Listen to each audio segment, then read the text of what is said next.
नमस्कार, स्वागत है आपका एग्जैक्ट 360 के यूट्यूब चैनल पर। आज हम आपके एसके यूनिवर्सिटी का जो एग्ज़ाम है उसके लिए environment studies and disaster management का गैस पेपर देखने वाले हैं, जिसका आपका कल का एग्ज़ाम है। इसमें gas paper plus one shot दोनों ही हैं, तो आपको अलग अलग क्लासेज लेने की ज़रूरत नहीं है, एक ही क्लास में आपका काम हो जाएगा। ठीक है, तो अपने जो कल पर्सनैलिटी डेवलपमेंट का आपको गैस पेपर बताया था, तो उसमें से लगभग पर्सन है वो आपके एग्ज़ाम में आए थे। ठीक है, तो ईएसडीएम के भी आपके एग्ज़ाम में इसमें से ही पर्सन आ जाएंगे। ठीक है, तो सबसे पहले हैं 2 से 3 पंक्तियों में उत्तर वाले। तो सबसे पहला प्रश्न है कि आपदा प्रबंधन। ठीक है, आपदा प्रबंधन प्राकृतिक या मानव निर्मित आपदाओं से होने वाले नुकसान को रोकने, कम करने तथा उससे निपटने के लिए पूर्व तैयारी, राहत कार्य और पुनर्वास को सुनियोजित करने की प्रक्रिया क्या कहलाती है? आपदा प्रबंधन। आपदा प्रबंधन सीधे सीधे अक्षरों में मतलब है कि आपदा से बचाव के लिए किए जाने वाले तरीके है वो आपदा प्रबंधन कहलाते हैं। आगे है साइक्लोन। साइक्लोन क्या होता है? साइक्लोन वायुमंडलीय दाब में अचानक परिवर्तन के फलस्वरूप उत्पन्न होने वाला तीव्र तूफान है, जो उष्णकटिबंधीय क्षेत्रों में वृत्ताकार रूप में 120 से 200 किलोमीटर प्रति घंटे की गति से चलता है और भारी वर्षा व विनाश का कारण बनता है, तो चक्रवात आपका कहलाता है। आगे है वैल्यू एजुकेशन, नैतिक शिक्षा। नैतिक शिक्षा वह प्रक्रिया है जो विद्यार्थियों और नागरिकों में मानवीय मूल्यों, सदाचार, कर्तव्य बोध और पर्यावरण के प्रति उत्तरदायित्व की भावना विकसित करती है। आगे है हॉटस्पॉट्स यानी तप्त स्थल।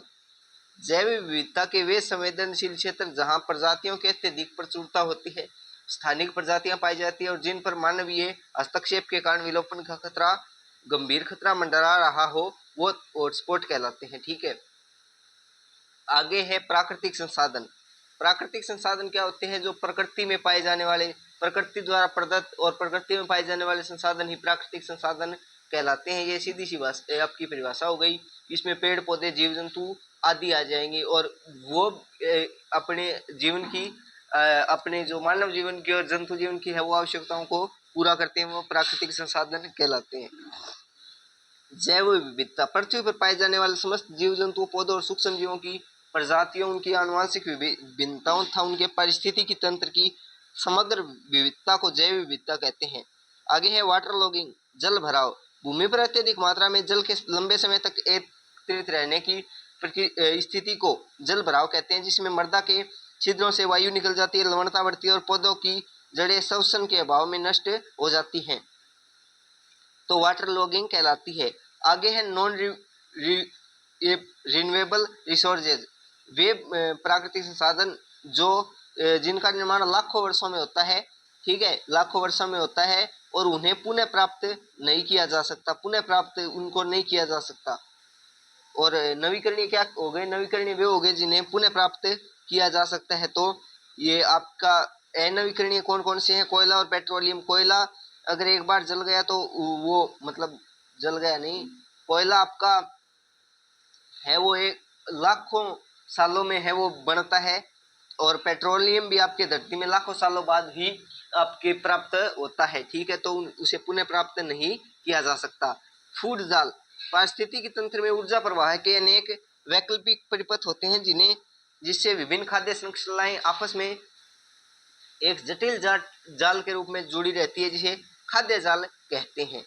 ठीक है, जलीय पारिस्थितिकी तंत्र, जल में निवास करने वाले जीवों और उनके जलीय पर्यावरण के मध्य परस्पर आंतरिक क्रिया से बने तंत्र को जल पारिस्थितिकीय तंत्र कहते हैं। एसिड रेन, एसिड रेन क्या होती है? औद्योगिक धुओं से निकलने वाली सल्फर डाइऑक्साइड और नाइट्रोजन ऑक्साइड जब वायुमंडलीय नमी से मिलती है तो वर्षा जल को अम्लीय बना देती है, जिसे अम्लीय वर्षा कहते हैं। ठीक है, तो इसे क्या कहेंगे? अम्लीय वर्षा। आगे है नॉइज पोल्यूशन, ध्वनि प्रदूषण। मानव कान के लिए असहनीय, क्षतिग्रस्त करने वाली, अवांछित और अत्यधिक उच्च तीव्रता वाली ध्वनि जो मानसिक तनाव, श्रवण शक्ति का हास्य और स्वास्थ्य संबंधी विकार उत्पन्न करती है, ध्वनि प्रदूषण कहलाती है। आगे है वोल्केनो, ज्वालामुखी। पृथ्वी के गर्भ में अत्यधिक तापमान और दाब के कारण पिछली चट्टानों और गैसें और राख जब भूपटल को चीरकर धरातल पर बाहर आती है तो इसे प्राकृतिक घटना को ज्वालामुखी उद्वार कहते हैं। रिन्यूएबल रिसोर्सेज, नवीकरणीय संसाधन, वे संसाधन जिन्हें उपयोग के पश्चात प्राकृतिक रूप से या मानवीय प्रयासों से पुनः उत्पन्न या प्राप्त किया जा सकता है, जैसे वन, जल, सौर ऊर्जा आदि। आगे है लुप्तप्राय प्रजाति, वे जीव जंतु या पादप प्रजातियां जिनकी संख्या इतनी कम हो गई है कि आवास विनाश और अवैध शिकार के कारण उनके निकट भविष्य में पृथ्वी से विलुप्त होने का गंभीर खतरा है, तो लुप्तप्राय प्रजाति कहलाती है। पारिस्थितिकी तंत्र क्या होता है? पारिस्थितिकी पिरामिड क्या होता है? पारिस्थितिकी तंत्र के विभिन्न पोषक स्तरों पर उत्पादकों और उपभोक्ताओं की संख्या, जीव भार या ऊर्जा के परस्पर संबंधों का आलेखीय निरूपण पारिस्थितिकी पिरामिड कहलाता है। आगे है हॉटस्पॉट्स ऑफ बायोडाइवर्सिटी, पृथ्वी के वे विशिष्ट क्षेत्र जहां उच्च स्तर की प्रजाति बहुलता और स्थानिक प्रजातियां पाई जाती है, लेकिन अत्यधिक मानवीय दबाव के कारण इन्हें विनाश का गंभीर खतरा है, तो हॉटस्पॉट बायोडाइवर्सिटी कहलाती है। एस्थेटिक वैल्यू ऑफ बायोडाइवर्सिटी, जैव विविधता का सौंदर्यपूर्वक मूल्य, पृथ्वी प्रकृति की सुंदरता, खूबसूरत पक्षियों चहचहाना रंग बिरंगे फूल, वन्य जीवों का सानिध्य जो मनुष्य को मानसिक शांति और आनंद प्राप्त करता है, जैव विविधता का सौंदर्यपूर्वक मूल्य ही कहलाता है। ओजोन डिप्लेटेशन, समताप मंडल में क्लोरोफ्लोरोकार्बन और अन्य प्रदूषण के कारण ओजोन परत के घनत्व में होने वाली लगातार कमी को ओजोन क्षरण कहते हैं, जिसे हानिकारक पैराबैंगनी किरणें पृथ्वी पर पहुंचती है। इन्वायरमेंट एथिक्स, पर्यावरण नैतिकता, नैतिक सिद्धांतों का वह समूह जो मनुष्य और प्रकृति के संबंधों को परिभाषित करता है तथा यह कहता है कि मानव को प्रकृति का दोहन करने के बजाय उसकी रक्षा व सम्मान करना चाहिए। आगे है सॉलिड वेस्ट। सॉलिड वेस्ट क्या होता है? सॉलिड वेस्ट वो होता है जो घरों से निकलने वाला, घरों, बाजारों और उद्योगों से निकलने वाला अवांछित कचरा, जिसमें कागज, प्लास्टिक, धातु और कांच होते हैं। ठीक है, आपके अवांछित कचरा कहलाता है, ठोस अपशिष्ट कहलाता है। आगे है जल संभरण प्रबंधन। आगे है आपका जल संभरण प्रबंधन। वर्षा जल के संचयन, भूमिगत जल के पुनर्भरण तथा मिट्टी के कटाव को रोकने के लिए किसी जल ग्रहण क्षेत्र में किए जाने वाले वैज्ञानिक एवं नियोजित प्रबंधन को जल संभरण प्रबंधन कहते हैं। और सतत विकास क्या है? विकास की वह प्रक्रिया जिसमें पर्यावरण को बिना क्षति पहुंचाए, बिना वर्तमान पीढ़ी की आवश्यकताओं पूरा किया जाता है तथा भावी पीढ़ियों की आवश्यकताओं की क्षमता सुरक्षित रखी जाती है। आगे है ध्वनि प्रदूषण के स्रोत। तो ध्वनि प्रदूषण के स्रोत उद्योग कारखाने की बड़ी मशीनरियां, हवाई जहाज, ट्रेन, मोटर, लाउड स्पीकर आदि ये है। हिमस्खलन, हिमस्खलन क्या होता है कि भारी मात्रा में पर्वतीय चट्टानों में बर्फ, चट्टानों और मलबों का गुरुत्वाकर्षण के कारण नीचे की ओर खिसकना, तेजी से खिसकना या टूटना। सेंडई फ्रेमवर्क, आपदा जोखिम न्यूनीकरण के लिए संयुक्त राष्ट्र द्वारा अपनाया गया एक अंतरराष्ट्रीय फ्रेमवर्क, जिसका उद्देश्य आपदाओं से होने वाले जान माल और आर्थिक नुकसान को प्रभावी ढंग से कम करना है। यूट्रोफिकेशन, यूट्रोफिकेशन जल स्रोतों में पोषक तत्वों की अत्यधिक वृद्धि के कारण शैवाल का भारी विकास होना, जिससे जल में ऑक्सीजन की कमी हो जाती है और जलीय जीव मरने लगते हैं। क्या कहलाएगा? यूट्रोफिकेशन। आगे है महामारी आपात स्थिति। महामारी आपात स्थिति संक्रामक रोगों या वायरस के वैश्विक स्तर पर तेजी से फैलने वाली, उत्पन्न होने वाली गंभीर स्वास्थ्य आपात स्थिति का महामारी आपात स्थिति कहते हैं। मानवाधिकार, वे अधिकार जो मनुष्य को जन्मजात अपनी स्वतंत्रता और सुरक्षा प्रदान करते हैं। आगे है दूसरा पोषक स्तर। पारिस्थितिकी तंत्र की खाद्य श्रृंखला में उत्पादकों के पर प्रत्यक्ष रूप से निर्भर रहने वाले शाकाहारी जीव जैसे खरगोश, टिड्डी, गाय दूसरा पोषक स्तर बनाते हैं। पिरामिड, पारिस्थितिकी तंत्र में विभिन्न पोषक स्तरों की जीवों की संख्या, उनके कुल जीव भार और ऊर्जा के संबंधों को क्रमिक रूप से दर्शाने वाला आरेखीय पिरामिड होता है। आगे है एआईएड्स, एक्वायर्ड इम्यूनो डिफेंसी सिंड्रोम।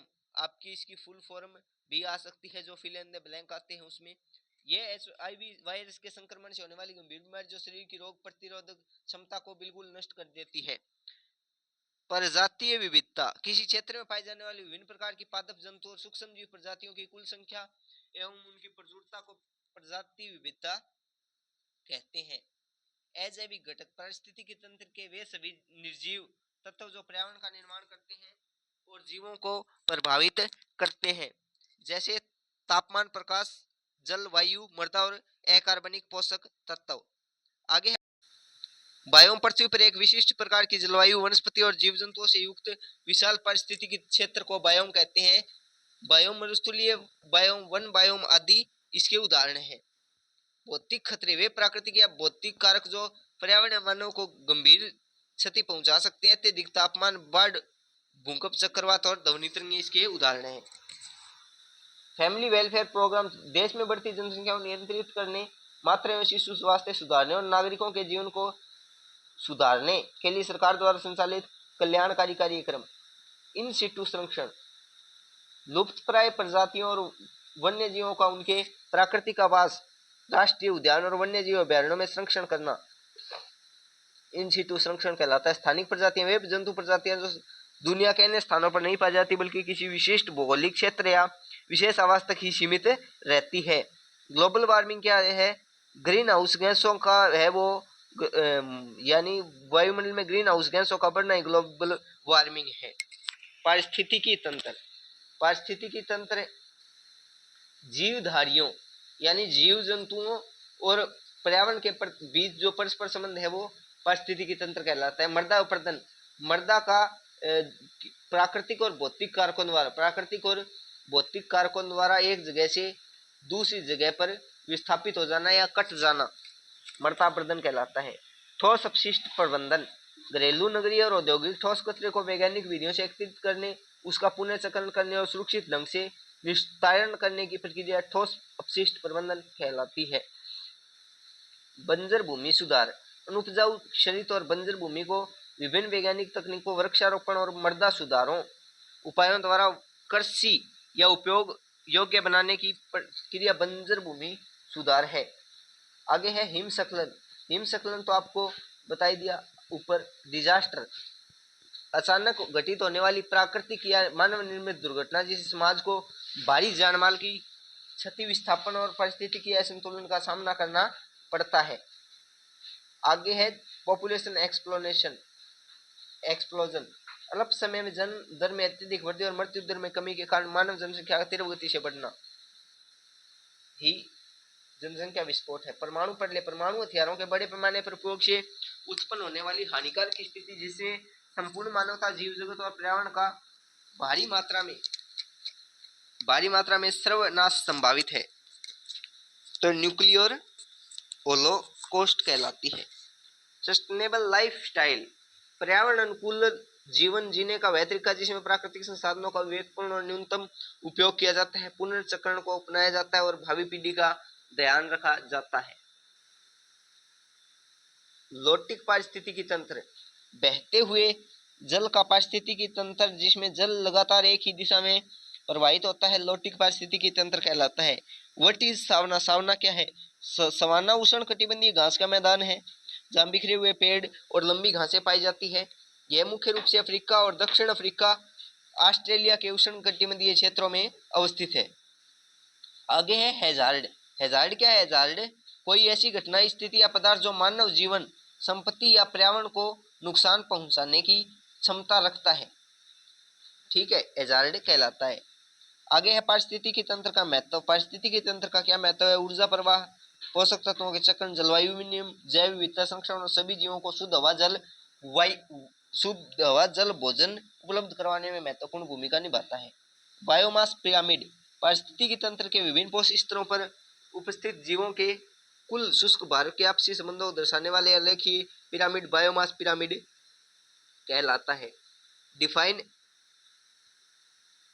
एंडमिज्म, स्थानिकता, किसी विशेष भौगोलिक क्षेत्र या द्वीप तक ही सीमित रहने वाली प्रजातियों के प्राकृतिक विचरण के गुण को स्थानिकता कहते हैं जो अन्यत्र कहीं नहीं पाई जाती। ठोस अपशिष्ट उत्पादन के प्रमुख स्रोतों में आवासीय घर, बाजार, शैक्षणिक संस्थान, अस्पताल, नगरपालिका निर्माण और विभिन्न औद्योगिक इकाइयां ही शामिल हैं। वायु प्रदूषण के प्राकृतिक कारक कौन कौन से हैं? तो ज्वालामुखी विस्फोट, वनों की प्राकृतिक आग, जंगल की दावानल, धूलभरी आंधियां, भूस्खलन और बादलों की गर्ज के साथ बिजली का गिरना। आपदा प्रबंधन में जोखिम को परिभाषित कीजिए। आपदा प्रबंधन में जोखिम किसी खतरनाक आपदा के घटित होने की संभावना और उससे होने वाली संभावित नुकसान यानी जानमाल की जान माल के नुकसान होने का गणितीय आकलन है। भेद्यता, भेद्यता क्या होती है? किसी समुदाय ढांचे या भौगोलिक क्षेत्र की वह कमजोरी या संवेदनशीलता जो किसी आपदा के प्रभाव को सहने में असमर्थ होती है और अधिक नुकसान उठाती है। What is disaster management act 2005? 2005 आपदा प्रबंधन नियम, यह भारत सरकार द्वारा आपदाओं के प्रभावी प्रबंधन, राज्य हित और जिला स्तर पर आपदा प्रबंधन प्राधिकरणों के गठन और राहत कार्यों को सुनिश्चित करने के लिए बनाया गया कानून है। रिन्यूएबल एनर्जी रिसोर्सेज जिन्हें पुनः प्राप्त किया जा सकता है और असीमित मात्रा में धरती पर उपलब्ध है, ठीक है, जैसे बायोमास ऊर्जा, पवन ऊर्जा, सौर ऊर्जा आदि। आगे है मुहाना या ज्वारमुख, नदी का वह मुहाना जहां मीठा जलीय प्रवाह समुद्र के खारे पानी से मिलता है एस्ट्रेरी कहलाता है, जो उच्च जैव विविधता वाला संवेदनशील क्षेत्र होता है। सतत विकास, पर्यावरण संरक्षण के साथ ऐसा विकास जो वर्तमान पीढ़ी की आवश्यकताओं को पूरा करते हुए भविष्य की पीढ़ियों की आवश्यकताओं से समझौता न करे, सतत विकास कहलाता है। वाटर लॉगिंग, सिंचाई या भारी वर्षा के कारण कृषि भूमि पर अत्यधिक जल एकत्रित होने की स्थिति, जिससे मृदा की उर्वरता नष्ट होती है और लवणता बढ़ जाती है। आगे है अनुवांशिक विविधता, जेनेटिक बायोडाइवर्सिटी, एक ही प्रजाति के जीवों के भीतर उनके जीन्स यानी अनुवांशिक रूप से होने वाली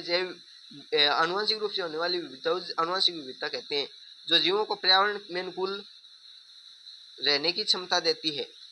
आगे है पर्यावरण प्रदूषण, पर्यावरण में रासायनिक भौतिक पर्यावरणों द्वारा उनके जो प्राकृतिक रिसोर्सेज हैं उनको नुकसान होना, जिससे मानव और जीव जंतु आदि को भारी नुकसान और उनको प्रभाव, जो बुरा प्रभाव उन पर पड़ता है।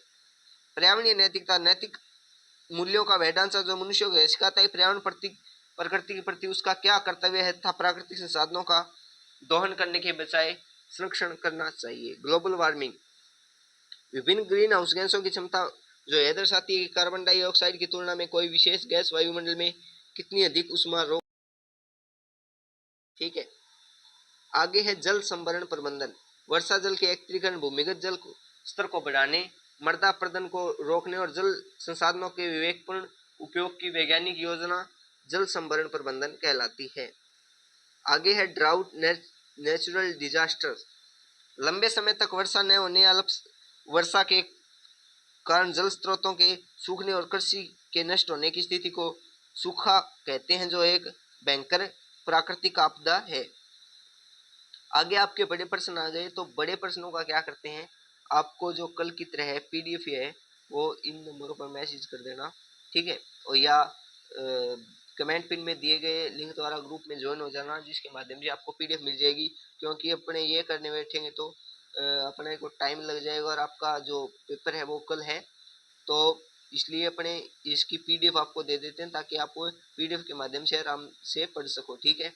अगर वीडियो पसंद आई तो लाइक करें, चैनल को सब्सक्राइब करें और अपने दोस्तों के साथ वीडियो शेयर जरूर करें, ठीक है, और एक कमेंट जरूर करें, ठीक है। धन्यवाद।